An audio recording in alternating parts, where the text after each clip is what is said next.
আশা করি তোমরা সবাই সুস্থ আছো, ভালো আছো। আমরা ভালো আছি, সুস্থ আছি।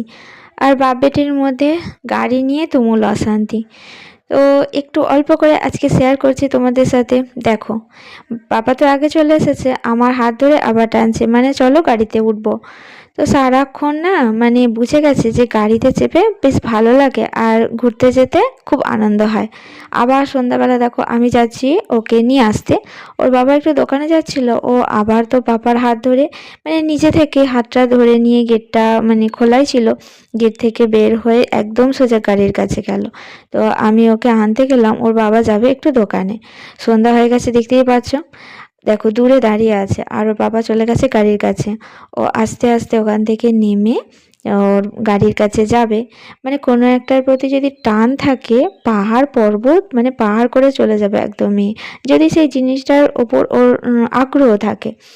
তো এরকম উঁচু নিচুতে তো চলাফেরা করতে আগে অনেক কষ্ট হতো, এখন তো অনেক আস্তে আস্তে করে কাজটা, কিন্তু অনেকটাই করতে পারে।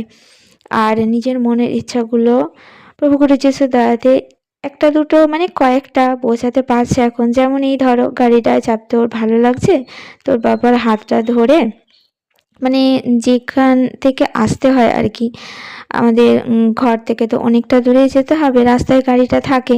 ও বেশ সুন্দরভাবে পাপার হাতটা ধরে একদম আস্তে আস্তে নিয়ে চলে গেল। তো এই ইমপ্রুভগুলো, এগুলো হয়তো কিছুই না অনেকের কাছে, কিন্তু আমার কাছে অনেক কিছু। কারণ আমি যতটুকু পেয়েছি ততটুকুই আমি তো মানে খুশি। আর খুবই আনন্দ হয় যে আমার মেয়েও একটু একটু বোঝাতে পারছে। তো আমি তো দাঁড়িয়েছিলাম, অনেকক্ষণ দাঁড়িয়েছিলাম। ও একটু ওকে ঘুরিয়ে আনলো, তারপর আমরা বাড়িতে চলে আসলাম। চলো, ভালো লাগলে পাশে থেকো।